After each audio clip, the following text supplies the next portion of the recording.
Hello guys, what's up? I hope you are doing fine. This is me Mir Wahid and today I am going to start the next lecture of geography that is about non-food crops. इससे पहले जो मैंने आपको करवाया था वो मैंने आपको जो है एग्रीकल्चर के ही बारे में पढ़ रहे थे मैंने फूड क्रॉप्स आपको बोला। आज हम पढ़ने वाले हैं नॉन फूड क्रॉप्स। ये चैप्टर कंप्लीट हो जाएगा और उसके बाद हम शिफ्ट करेंगे वर्ल्ड ज्योग्राफी पे जहाँ से आपका क्वेश्चन बनता है। नॉन फूड क्रॉप्स की अगर बात करेंगे, सबसे पहला क्वेश्चन नॉन फूड क्रॉप कौन सा है आपको बोलना है। इसमें से रबर की हम बात करेंगे। रबर जो है ये प्लांटेशन क्रॉप है। इसकी प्लांटेशन जो है ये सबसे पहले इसकी प्लांटेशन हुई है 1902 में केरला में हुआ है। ये इक्वेटोरियल क्रॉप है। ये इक्वेटोरियल रीजन्स आप बोल सकते हो, इक्वेटर के आसपास आप बोल सकते हो, उन कंडीशंस के ऊपर ये डेवलप होता है। But under special conditions it also grows in tropical and subtropical area। तो रबर क्या कौन सा क्रॉप है? आप बोलोगे रबर एक इक्वेटोरियल क्रॉप है, लेकिन कुछ कंडीशंस हो ऐसे भी देखने को मिलते हैं जिन कंडीशंस के बेसिस से ये ट्रॉपिकल और सब ट्रॉपिकल रीजन्स में भी ग्रो होता है। इसको रेनफॉल कितना होना चाहिए? मोर देन 200, मतलब हैवी रेनफॉल की ज़रूरत पड़ती है। यहाँ पर टेम्परेचर 25 डिग्री से ज़्यादा होना चाहिए। रबर क्या है? ये एक एज ए रॉ मटेरियल के तौर पे हम इस्तेमाल करते हैं। इसको ग्रो किया जाता है केरला में, तमिलनाडु में, कर्नाटका एंड अंडमान एंड निकोबार और गारो हिल्स ऑफ मेघालय। तो मेघालय में अगर हिल्स की बात करोगे, गारो, खासी, जयंतिया, ये क्वेश्चन पूछा जाता है। गारो, खासी, जयंतिया कहाँ के हिल्स है? आपको बोलना मेघालय के। फाइबर क्रॉप्स की बात करेंगे। Cotton, jute, hemp and natural silk are 4 major fibre crops grown in India. Question पूछा जाएगा which of the following is a fibre crop of India. आपको बोलना है कॉटन, फिर जूट, फिर हेम्प, फिर नेचुरल सिल्क, जो है इनको फाइबर क्रॉप के नाम से जाना जाता है। पहले 3 जो कॉटन, जूट और हेम्प जो हैं, ठीक है, the first 3 are derived from crops grown in the soil. पहले 3 हम उन क्रॉप से ग्रो करते हैं जो कि सॉइल के अंदर, जिन क्रॉप्स की ग्रोथ होती है सॉइल के अंदर। Latter that is natural silk obtained from cocoons of silkworm. आपको पता है सिल्क आप कहाँ से हासिल करते हो? सिल्क वर्म से। Fade on green leaves specially mulberry. आपको पता है, आपने मलबरी ट्री देखा होगा, उसमें आपने देखा होगा उसमें जो मलबरी होती हैं उन और जो लीव्स होते हैं मलबरी ट्री के, उसके ऊपर सिल्क वर्म्स होते हैं। उस सिल्क वर्म से ही हम क्या निकालते हैं? हम सिल्क को जो है प्रोडक्शन करते हैं। Rearing of silkworms for the production of silk fibre is called as silk sericulture. बहुत ज़्यादा इंपॉर्टेंट है, सेरीकल्चर के क्वेश्चन पूछा जाता है। सिल्क वर्म्स की जब हम प्रोडक्शन करते हैं, या हम ये बोल सकते हैं किस लिए? सिल्क फाइबर को प्रोड्यूस करने के लिए, इसको हम सेरीकल्चर के नाम से जाना जाता है। एक और क्वेश्चन ये भी पूछा जाता है, एपीकल्चर का मतलब क्या होता है? एपीकल्चर का मतलब होता है हनी के रिलेटेड जो कल्चर हम करते हैं उसको हनी बी कीपिंग जिसको बोला जाता है। बात करेंगे कॉटन की। क्वेश्चन आपको सारा पता है कि कॉटन के लिए सॉइल कौन सा होता है, ठीक है, ब्लैक कॉटन सॉइल जनरली हमें चाहिए इसके लिए। कॉटन जो है ये खरीफ क्रॉप देखने को मिलता है। कॉटन जो है ये सबसे ज़्यादा कहाँ पर निकलता है? आपको महाराष्ट्र में सबसे ज़्यादा निकलता है, ठीक है, गुजरात में भी देखने को मिलता है, और ये कैश क्रॉप के भी तौर पे हम इस्तेमाल करते हैं।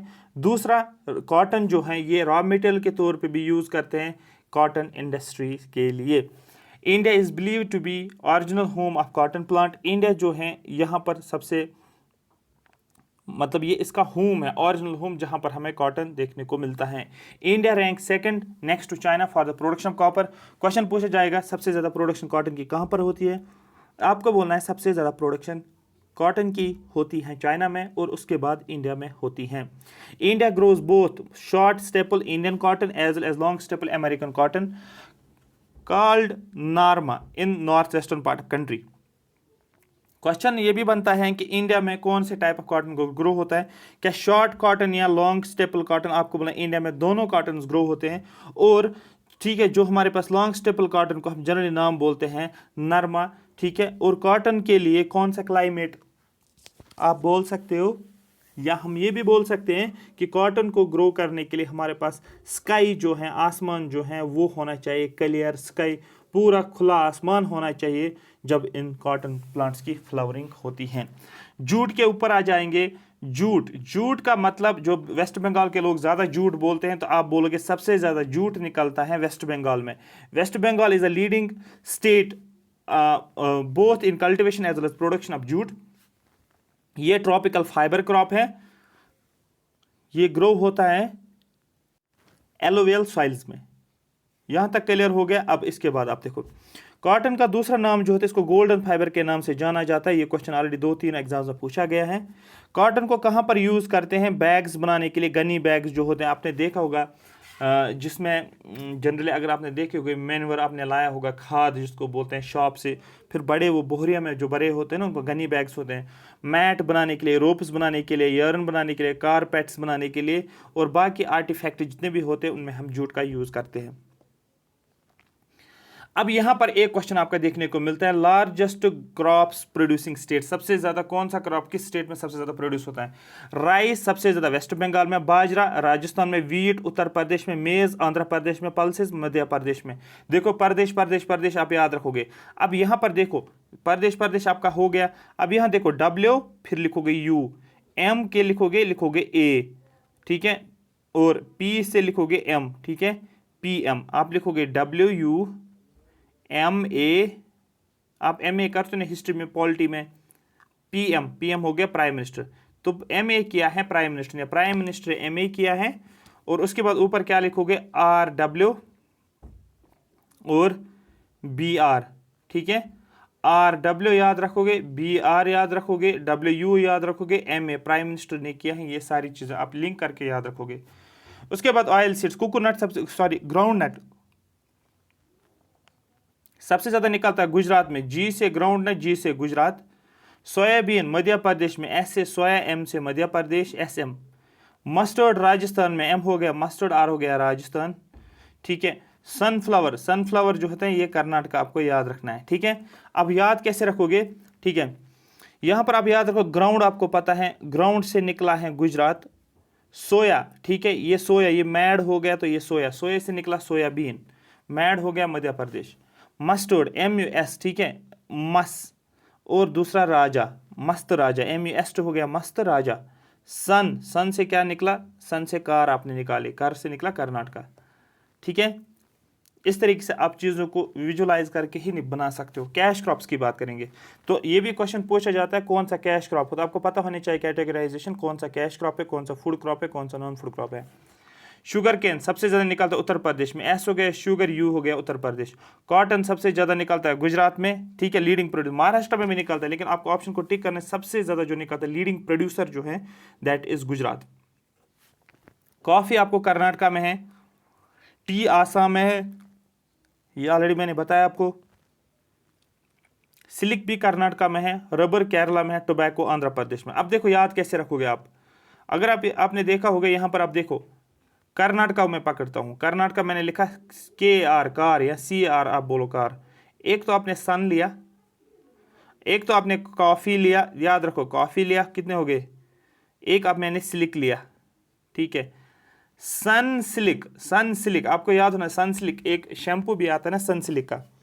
आपने क्या किया, आप गए शॉप पे और आपको लेना था, आपको सनसिल्क लेना था, लेकिन सनसिल्क जो ही आपने उसको बोला सनसिल्क दे दो, उसने आपको कॉफ़ी का डब्बा दे दिया, ठीक है। तो आपने लिया आपको सनसिल्क लेना था, सनसिल्क लेना था, आपने पैकेट एक पकड़ा, लेकिन आपने नहीं देखा इसमें क्या। घर आया तो आपने देखा उसमें कॉफ़ी बनी हुई थी, उसमें उस पैकेट में कॉफ़ी थी। तो आप क्या किया, आपने कार निकाली और आप फिर शॉपकीपर के पास वापस चले गए। ये कहानी याद रखो, सनसिल्क और कॉफ़ी और कार, इस तरीके से आपको याद हो जाएगा।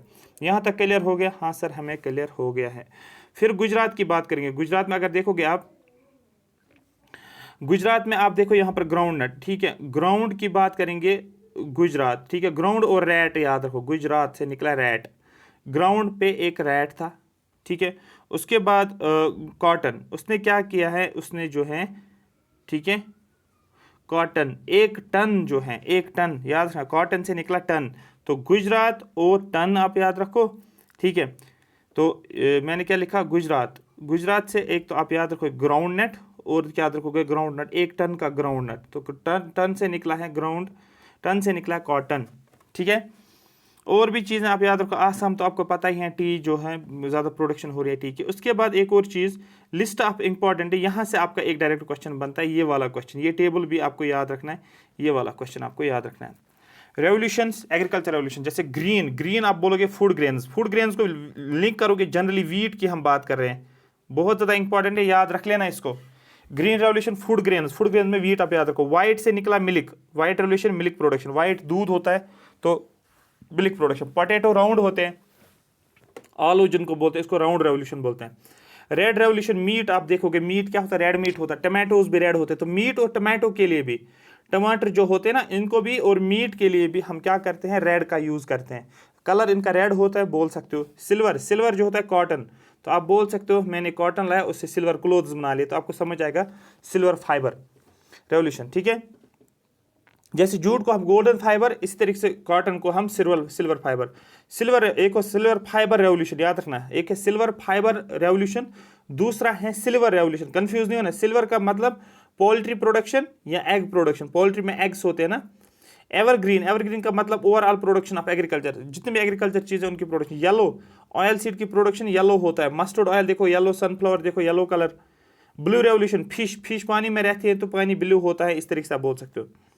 ब्राउन की बात करेंगे, ब्राउन का मतलब leather, cocoa, non conventional products. Golden fibre that is jute की प्रोडक्शन। गोल्डन रेवोल्यूशन देखो, एक है golden fibre that is jute, दूसरा गोल्डन रेवोल्यूशन, गोल्डन रेवोल्यूशन का मतलब fruits, honey production, horticulture. Grey से निकला फर्टिलाइजर, पिंक से निकला ओनियन, फार्मास्यूटिकल्स और प्रान। ये सारी चीजें आपको पता होनी चाहिए, को पूरा क्लियर हुआ होगा। अब नेक्स्ट जो है that is top mineral producing state, जो है कौन कौन सी मिनरल प्रोड्यूसिंग स्टेट है, टॉप मिनरल प्रोड्यूसिंग स्टेट, ये आपको पता होना चाहिए। जैसे कि क्रोमाइट की बात करेंगे, उड़ीसा में सबसे ज़्यादा निकलता है। यूरेनियम जो होता है आंध्र प्रदेश में, क्वेश्चन यूरेनियम में पूछा जाता है ज़्यादा। यूरेनियम पे वर्ल्ड लेवल पे भी क्वेश्चन पूछा जाता है। यूरेनियम इंडिया में यूरेनियम कहाँ पर निकलता है, इसलिए इंपॉर्टेंट है। लेड के ऊपर क्वेश्चन पूछा जाता है, राजस्थान आयरन निकलता है, उड़ीसा से निकल निकलता है, उड़ीसा से लिग्नाइट निकलता है, तमिलनाडु से डायमंड निकलता है, महाराष्ट्र एमपी से।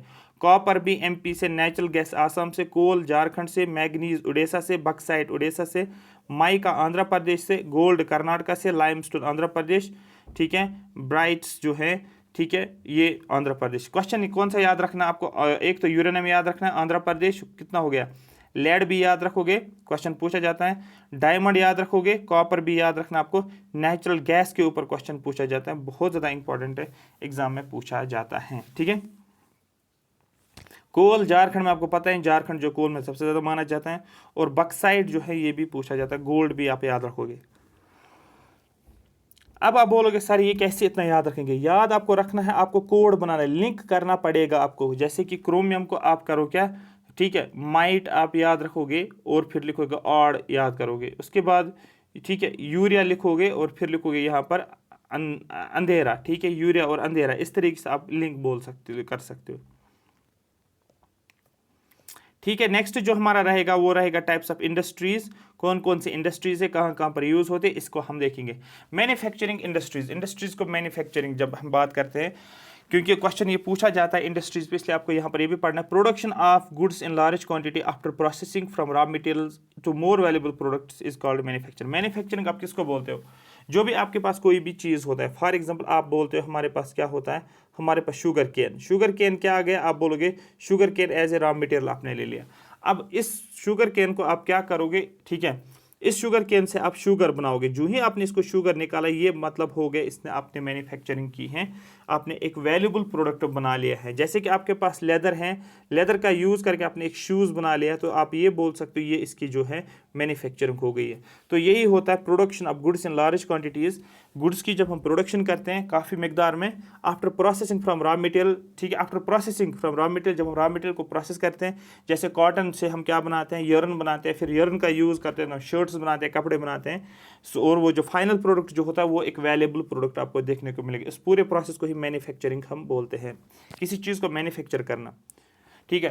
People employed in the secondary sector, और इस मैन्युफैक्चरिंग सेक्टर को हम जनरली सेकेंडरी सेक्टर के नाम से जानते हैं, ये आपको याद रखना है। जो लोग काम करते हैं सेकेंडरी एक्टिविटीज़ में, ठीक है, मैन्युफैक्चरिंग में, ठीक है, people employed in the secondary activities manufacture the primary material into finished goods. वो एक्चुअली क्या करते हैं, जो भी प्राइमरी मटेरियल होता है, मतलब जो रॉ मटेरियल होता है, उसको किस में कन्वर्ट करते हैं, उसको फिनिश्ड गुड्स में कन्वर्ट। फॉर आप किसी इंडस्ट्री में, किसी फैक्ट्री में काम करते हो, वहाँ पर कोई प्रोडक्ट आप बनाते हो, ठीक है, आप बोलोगे मैं क्या करता हूँ, इंडस्ट्रियल सेक्टर में काम करता हूँ या मैन्युफैक्चरिंग सेक्टर में काम करता हूँ।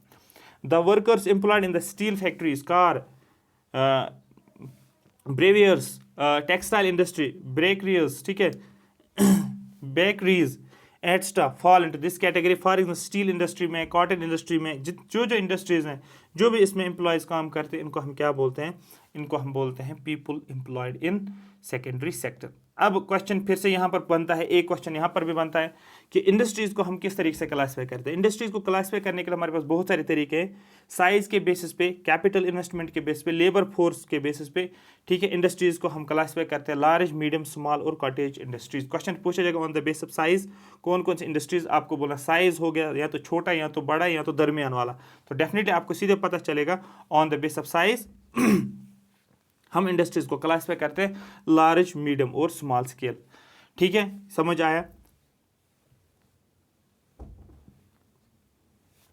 On the basis of ownership या तो आप खरीद रहे होंगे, या तो आप उसके मालिक होंगे, या तो गवर्नमेंट उसका मालिक होगा, या दोनों मिलकर, गवर्नमेंट और आप मिलकर उस कंपनी के मालिक होंगे या उस इंडस्ट्री के मालिक होंगे, तो बन गए ना आप ओनर। तो दैट मीन्स एक हो गया पब्लिक सेक्टर, दूसरा हो गया प्राइवेट सेक्टर, तीसरा हो गया joint cooperative sector. Public sector enterprises का मतलब क्या होता है? Public sector enterprise are government, state controlled companies और corporations funded by government. Public sector या हम क्या बोलते हैं, गवर्नमेंट, जो ऐसे एंटरप्राइज होती है, ऐसी कंपनीज होती हैं जिसको कंट्रोल करता है गवर्नमेंट, वो कंपनी जिनको गवर्नमेंट कंट्रोल करता है और फंड करता है गवर्नमेंट, उसको हम बोलते हैं public sector. Industries of strategic and national importance are usually in public sector, जो बहुत ज़्यादा इंपॉर्टेंट इंडस्ट्रीज़ हैं। जैसे कि मैं बोलता हूँ डिफेंस की कोई इंडस्ट्री है, आप बोल सकते हो मैन्युफैक्चरिंग, जहाँ से आप वेपन्स बनाते हो, इसके पब्लिक सेक्टर ही रहेगा। कुछ नेशनल इंपॉर्टेंस रिलेटेड जो भी इंडस्ट्रीज़ होती है, वो पब्लिक सेक्टर, वो गवर्नमेंट के अंदर ही रहता है। Industries are classified on the basis of use of their products. Industries को हम क्लासीफाई करते हैं किस बेसिस पे, प्रोडक्ट का यूज़ हम देखते हैं। जैसे कि बेसिक गुड्स इंडस्ट्री, जहाँ पर हम गुड्स इंडस्ट्री को जनरल नाम बोलते हैं। कैपिटल गुड्स इंडस्ट्री, जहाँ पर कैपिटल गुड्स की बात करते हैं। इंटरमीडिएट गुड्स इंडस्ट्री, ऐसी इंडस्ट्री जो इंटरमीडिएट चीज़ें बनाती है। कंज्यूमर गुड्स इंडस्ट्री, ऐसी इंडस्ट्री जहाँ पर कंज्यूमर गुड्स हम देखते हैं, ठीक है, मेरी बात समझ आ रही है। ये सारी चीज़ें किसके बेस पे आती है, यूज़ इंडस्ट्रीज़ का, उनके प्रोडक्ट्स का यूज़ कैसे होता है, ठीक है। Another method of classifying industry is on the basis of raw material used by them. कौन सा रॉ मटेरियल, किस इंडस्ट्री में कौन सा रॉ मटेरियल यूज होता है, उसी बेसिस पे हमने इंडस्ट्री को क्लासिफाई किया। जैसे कि अगर हम बोलते हैं ऐसी इंडस्ट्री जहां पर आप एग्रीकल्चर के प्रोडक्ट्स का यूज़ करते हैं, जैसे कि फॉर आप शुगर केन का यूज़ करते हो, ठीक है, रॉ मटेरियल क्या बना, शुगर केन। इंडस्ट्री कौन सी बनी है, शुगर इंडस्ट्री। उस शुगर केन से आप क्या निकालोगे, उस रॉ मटेरियल से आप बोलोगे शुगर बनाएंगे, तो इंडस्ट्री को नाम पड़ेगा एग्रीकल्चर बेस्ड इंडस्ट्री। दूसरा फॉरेस्ट बेस्ड इंडस्ट्री, जहां पर आप फॉरेस्ट प्रोडक्ट्स का यूज़ करोगे। मिनरल बेस्ड इंडस्ट्री, ऐसी इंडस्ट्री जहां पर आप मिनरल्स आपके पास होंगे।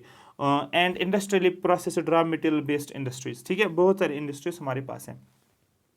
इसी तरीके से एक और क्लासिफिकेशन है nature of manufacturing product. Manufacturing product का नेचर क्या है, तो दैट मीन्स हम क्या देखते हैं, 8 क्लासेस ऑफ इंडस्ट्रीज हमारे पास। Metallurgical industry, mechanical engineering industries, chemical industry, textile, food processing, electricity, electronics and communication industries. ये हमने क्लासिफाई आपको किया है डिफरेंट इंडस्ट्रीज, जहाँ जहाँ से आपके क्वेश्चंस बनते हैं, आप कंफ्यूज नहीं हो जाओगे वहाँ पर। अब क्वेश्चन है सर ये एग्रो बेस्ड इंडस्ट्रीज का मतलब क्या है? एग्रो का मतलब होता है एग्रीकल्चर बेस्ड, मतलब रॉ मटेरियल जो है वो एग्रीकल्चर सेक्टर से निकलता है। जैसे शुगर कैन निकलेगा, कॉटन निकलेगा, जूट निकलेगा, फाइबर निकलेगा, जो भी हमारे पास रॉ मटेरियल्स होते हैं जो एग्रीकल्चर सेक्टर से निकलता है, उन इंडस्ट्रीज को बोला जाता है एग्री बेस्ड इंडस्ट्रीज। उन रॉ मटेरियल्स के ऊपर जो रॉ मटेरियल एग्रीकल्चर से निकलता है, उन रॉ मटेरियल्स के बेसिस पे ही हम इंडस्ट्रीज को क्रिएट करते हैं, उनको हम एग्री बेस्ड इंडस्ट्रीज हम बोलते हैं। जैसे कि कॉटन, ये एग्रीकल्चर रॉ मटेरियल है, तो इंडस्ट्री कौन सी बनी, आपको बोलना है कॉटन इन टेक्सटाइल इंडस्ट्री।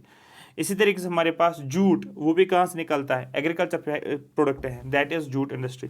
सिलिक कहाँ से निकलता है, एग्रीकल्चर प्रोडक्ट, सिलिक इंडस्ट्री को हम बोलेंगे। शुगर केन निकलता है, शुगर को प्रोडक्शन करने के लिए हमारे पास इंडस्ट्री चाहिए, जिसको हम शुगर इंडस्ट्री बोलते हैं। फॉरेस्ट बेस्ड इंडस्ट्री, इसी तरीके से ये इनको बोला जाता है agri based industries. I hope यहाँ तक ये बात आपको समझ आ गई।